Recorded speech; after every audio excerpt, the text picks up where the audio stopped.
Salam Triteos, salam satu keluarga Allah. Kemarin setelah kita berdiskusi dengan Bro Dani ya dari Unitarian, saya menyimpulkan bahwa ternyata memang banyak yang kesulitan dalam mengikuti konten saya begitu. Makanya saya akan mencoba meringkas kembali 4 corak eisegesis hakikat Allah. Jadi pada siang hari ini saya akan membuat konten dengan judul meringkas kembali 4 corak eisegesis hakikat Allah. Karena ternyata memang sulit. Memang kalau kita itu maunya yang mudah ya kita akan belajar tentang hal-hal yang lain yang bukan sifatnya doktrin. Kalau semua orang di seluruh muka bumi ini ya menjadi teolog yang baik, teolog yang jujur ya, tidak ada yang menggoyang tatanan kristologi anak Allah, ya nggak perlu kita belajar begini-beginian. Nggak perlu. Karena kan yang jadi problem ini di luaran sono. Itu ada yang menggoyang doktrin kekristenan. Kita coba buka di dalam Efesus 4 ayat 14. Jadi itulah yang menjadi sumber permasalahan kita. Kenapa kita harus belajar yang sulit-sulit seperti ini? Begitu. Pasti ada penyebabnya. Efesus 4 ayat 14 saya bacakan ya. Sehingga kita orang-orang Kristen ya, bukan lagi anak-anak yang diombang-ambingkan oleh rupa-rupa angin pengajaran, oleh permainan palsu manusia dalam kelicikan mereka yang menyesatkan. Tetapi dengan teguh berpegang kepada kebenaran di dalam kasih kita, bertumbuh di dalam segala hal ke arah Dia Kristus yang adalah kepala. Jadi intinya kita tuh belajar doktrin ya, itu memiliki tujuan bro, supaya kita tidak diombang-ambingkan lagi oleh rupa-rupa angin pengajaran. Karena di luar sono itu bro, itu banyak yang mau mencoba mengombang-ambingkan kita. Begitu. Tentu saja karena kita ini sering diombang-ambing ya pasti ya akan berhasil usaha mereka. Begitu. Nah, supaya kita itu bisa mempertahankan kerajaan Tuhan dari ombang-ambing mereka ini, ya kita harus belajar doktrin. Ya memang harus sabar dan harus apa yang maksudnya itu legowo gitu loh. Legowo bahwa apa yang sedang kita cerna ini sesuatu yang tidak mudah, begitu. Terus jangan kita ini maunya cepat-cepat ngerti, maunya cepat-cepat mudeng, begitu. Jadi saya ini di sini membuat konten YouTube ini hanya ingin membantu panjenengan. Membantu panjenengan meringkas kembali 4 corak eisegesis hakikat Allah, menafsir hakikat Allah. Tentu saja ya ada yang butuh, ada yang enggak gitu loh. Ada yang pengen memahami, ada yang enggak. Clear ya? Jadi apa yang saya jelaskan ini tujuannya apa itu panjenengan ngerti. Supaya kita tidak mudah diombang-ambing. Kita langsung kepada yang pertama, corak Yohanes ya. Corak Yohanes itu bagaimana toh tentang eisegesis hakikat Allahnya? Corak Yohanes itu memiliki tatanan teologi yang simpel. Ya.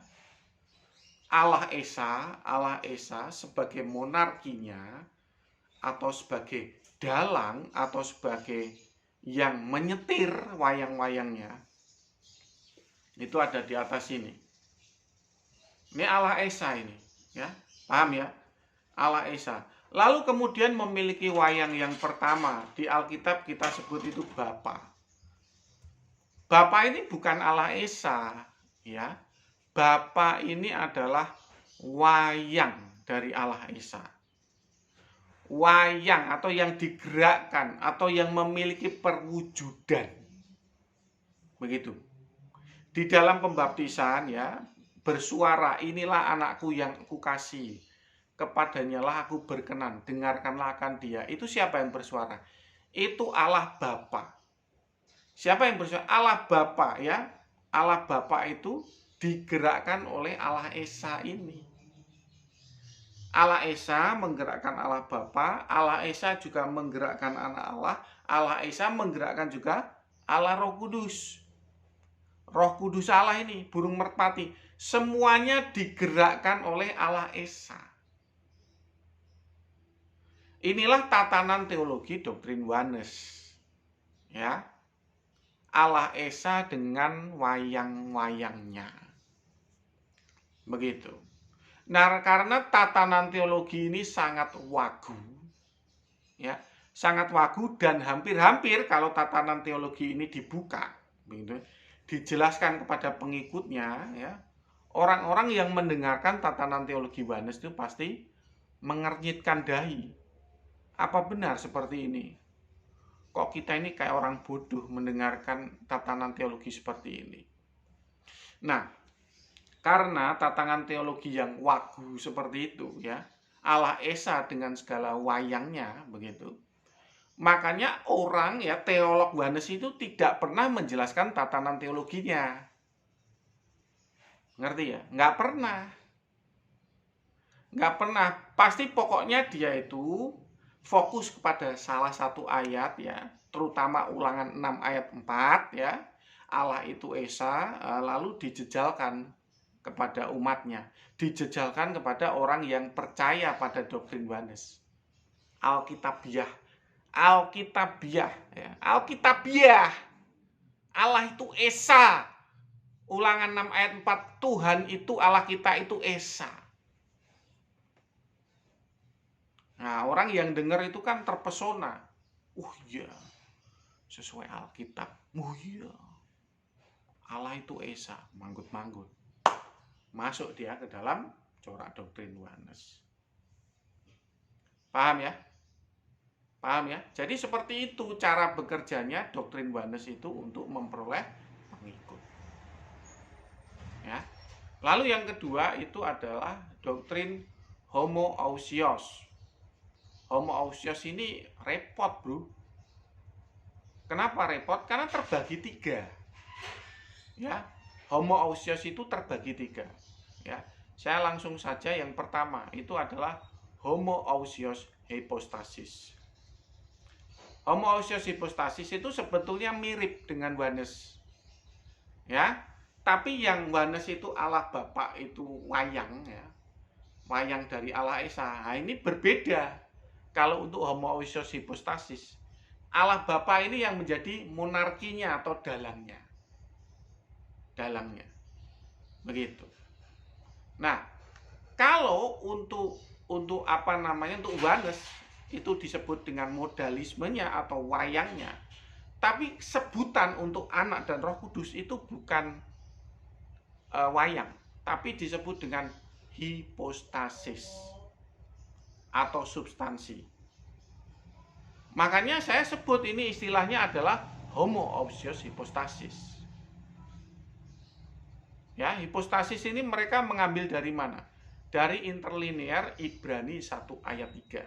Nah, coba kita buka ya. Di dalam interlinear Ibrani 1 ayat 3. Jadi ini adalah homoousios hypostasis. Memang harus bersabar ya, panjenengan kalau pengen memahami eisegesis hakikat Allah. Ya harus bersabar. Karena memang ya memang agak sulit, agak ruwet. Begitu. Nah, saya bacakan ini. Ibrani 1 ayat 3. Hos on apaugasma tes doxis kai karakter tes hipostasios autoperon theta panta toremati tes dinameos di auto katarismon ton hamartion poisemanos ekatisen endexia tes megalosines en hypselosis. Ini saya garis bawahi yang tadi saya katakan ini adalah hipostasios ya. Hipostasios of the substance of him. Ya, hipostasios, hipostasis. Jadi bedanya dengan oneness, homoousios hipostasis itu Bapa itu sebagai monarkinya atau sebagai dalangnya yang memiliki free will. Anak dan Roh Kudus ini ya, mereka tidak menyebut memiliki free will, tapi memiliki kehendak yang selalu sama, kehendak yang selalu taat. Begitu. Jadi istilahnya itu kehendak yang selalu taat. Kalau oneness itu kan wayangnya, jadi ya sudah tidak ada alasan lagi untuk mengatakan memiliki kehendak yang selalu taat. Tapi kalau untuk homoousios hipostasis itu mereka tuh mengatakan bahwa ya baik anak maupun Roh Kudus itu memiliki kehendak yang selalu taat. Yang memiliki kehendak bebas atau sumber kehendak atau free will itu Allah Bapa. Kalau oneness yang memiliki sumber kehendak itu adalah Allah Esa yang hakikatnya roh. Kalau homoousios hipostasis itu adalah Allah Bapa sebagai prima causa dan sumber kehendak. Makanya saya sering mengatakan bahwa homoousios hipostasis ini oneness wannabe. Karena yang memiliki free will ya cuma satu. Kalau oneness itu yang memiliki free will itu Allah Esa, sedangkan yang memiliki free will itu adalah Allah Bapa. Homoousios hipostasis yang memiliki free will atau kehendak bebas, sumber kehendak itu Allah Bapa. Ngerti ya? Jadi hampir mirip ya, tapi berbeda begitu. Ada bedanya sedikit. Itu adalah homoousios hipostasis. Lalu kita naik lagi ke homoousios pribadi. Homoousios pribadi itu berbeda lagi ya, sedulur ya. Homoousios pribadi itu adalah tritheos wannabe. Ya. Allah Bapa punya free will, Anak Allah punya free will, Roh Kudus punya free will. Mereka satu hakikat. Ya, udah sering saya jelaskan. Jadi ini adalah tritheos wannabe. Begitu. Ayat mereka yang dijadikan sebagai patokan itu adalah Filipi 2 ayat 6 ya, Filipi 2 ayat 6. Kita coba baca. Filipi 2 ayat 6. Ya, saya bacakan ini ya. Oh, coba saya baca dari ayat 5 dulu. Filipi 2 ayat 5. Hendaklah kamu dalam hidupmu bersama menaruh pikiran dan perasaan yang terdapat juga dalam Kristus Yesus, yang walaupun dalam rupa Allah tidak menganggap kesetaraan dengan Allah itu sebagai milik yang harus dipertahankan. Ya, jadi Yesus Kristus ini memiliki kesetaraan. Nah, inilah bedanya homoousios pribadi dan homoiousios. Kalau doktrin subordinat itu yang setara tuh rupanya saja. Rupanya saja yang setara. Tapi kalau untuk doktrin homoousios pribadi itu semuanya. Ya semuanya hakikatnya setara ya, sebagai prima causa dan transenden setara. Begitu. Jadi yang prima causa dan transenden itu ada 3. Allah Bapa, Anak Allah, dan Roh Kudus. Itu ketiga-tiganya itu prima causa dan transenden. Paham ya? Ini homoousios pribadi. Nah, jadi sudah kita bahas ini ada 3. eisegesis hakikat Allah, ya. Oneness, homoousios hipostasis, yang ketiga homoousios pribadi. Yang terakhir untuk homoousios ini adalah homoousios idol. Homoousios idol itu adalah ya homoousios satu Allah tiga pribadi. Bukan satu hakikat loh ya. Satu Allah tiga pribadi. Allahnya itu benar-benar satu. Bukan satu hakikat. Ingat, bukan satu hakikat, tapi satu Allah tiga pribadi. Sehingga apa? Saya sering menyebut ini berkepribadian triple. Ya, makanya saya menyebutnya nama lain atau alias itu adalah idol atau identity disorder personality. Homoousios idol.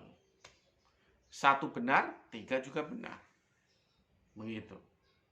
Jadi kalau panjenengan sedang berdebat dengan orang homoousios, tanya dulu. Tanya dulu, dia tuh homoousios hipostasis atau homoousios pribadi atau homoousios idol. Begitu. Loh, kenapa kok panjenengan harus tanya? Ya supaya nggak muter-muter dan bulat. Supaya nggak muter-muter dan bulat. Supaya langsung mengenai titik permasalahannya. Supaya nggak bingung. Begitu. Kalau dia menyebut, oh satu Allah tiga pribadi, oh berarti homoousios idol. Nah itu teolognya yang kalau panjenengan itu simak di YouTube itu adalah William Lane Craig. Begitu. Jadi homoousios idol, identity disorder personality, atau Allah yang memiliki kepribadian triple. Satu iya, tiga juga iya. Ngerti ya? Nah, sudah saya sebutkan semua. Homoousios, homoousios hipostasis sudah, homoousios pribadi sudah, homoousios idol sudah. Lalu kemudian kita loncat. Kita loncat ke homoiousios. Homoiousios itu adalah doktrin subordinat atau doktrin triteos. Nah, itu yang sedang saya usahakan untuk supaya ada muncul gerakan kesadaran. Gerakan kesadaran yaitu bahwa memang Alkitab mengajarkan monoprima causa dan triteos. Siapa yang menjadi prima causa adalah Allah Bapa. Nah, siapa yang menjadi triteos ya tiga-tiganya ini terpisah, memiliki hayat hidup yang mandiri. Berbeda dengan homoousios hipostasis ya, baik anak maupun Roh Kudus memiliki free will. Begitu, memiliki free will. Ya, anak Allah memiliki free will, Roh Kudus memiliki free will. Makanya dari free will ini kita hitung. Kita hitung menjadi triteos. Diagramnya hampir mirip loh dengan homoousios hipostasis, ya. Allah Bapa ada di sini. Lalu kemudian excelton anak Allah, ekporte Roh Kudus. Homoousios hipostasis ya hampir mirip. Allah Bapa ada di sini. Nah, cuman di sini itu bukan excelton tapi begotten. Begotten. Nah, di sini ekporte. Proceeding atau ekporte. Paham ya? Hampir mirip. Nah, bedanya homoousios hipostasis dengan homoiousios itu adalah free will-nya. Ya, homoousios hipostasis itu jumlah free will-nya itu satu. Nah, hipostasis itu adalah semi wayang. Semi wayang. Jadi mereka tuh punya kehendak selalu taat. Begitu. Mereka nggak mau kalau disebut wayang atau modalisme, nggak mau. Mereka mau menyebut hipostasis. Nah, supaya Mbak bingung ya, saya persingkat itu adalah semi wayang. Begitu. Paham ya? Bedanya paham ya? Jadi untuk homoiousios itu tiga-tiganya memiliki free will, memiliki kehendak bebas. Memiliki hayat hidup mandiri. Ya, baik Allah Bapa, baik anak Allah maupun Roh Kudus. Itu adalah homoiousios. Paham ya? Sedangkan untuk yang terakhir itu adalah corak heterosios. Itu adalah Allah Bapa yang transenden itu drop base drop. Ya turun ke bawah. Lah kalau Allah Bapaknya itu drop base drop, ya semuanya turun ke bawah. Ya, kalau subordinat triteos itu Allah Bapaknya itu transcendent ya, tidak bertahta di surga, yang bertahta itu anak Allah. Heterosios itu turun ke bawah. Jadi Allah Bapa itu imanen ya, bertata di surga, lalu kemudian anak Allah ini menjadi penghulu malaikat, lalu kemudian Roh Kudus ini tidak memiliki free will, hanya semacam tenaga aktif. Paham ya? Jadi yang saya gambarkan ini adalah secara ringkas.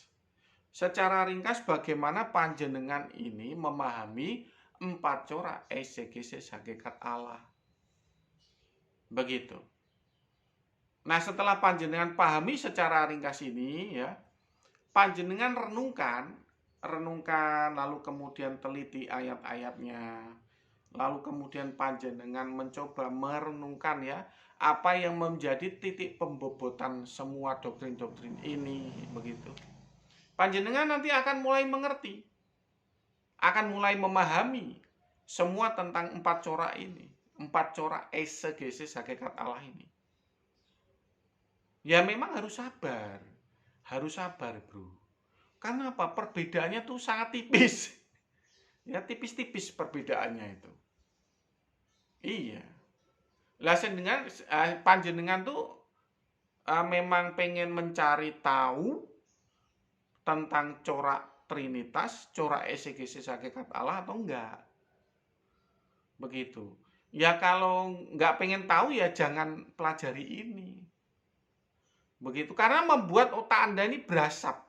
Kepala panjenengan ini berasap. Iya. Ya bagi yang sabar-sabar, bagi yang nggak sabar tuh jebret. Lo jebret, lo jelas, oh, semua apa resiko ada, semuanya memiliki resiko doktrin. Ya, jangan pikir seperti subordinat nggak punya resiko doktrin. Nah, saya pernah berdebat ya dengan orang yang memiliki doktrin Tritunggal hierarki. Ya, begitu kita jelaskan resiko doktrinnya itu triteos, jebret, mundur, takut dia, pasti takut bro. Ya, resiko doktrin subordinat atau Tritunggal hierarki itu triteos. Allahmu ada tiga. Begitu labirin hakikat Allah dibuka, ya jadinya triteos. Ya memang tuh banyak yang takut ya menerima risiko doktrin itu.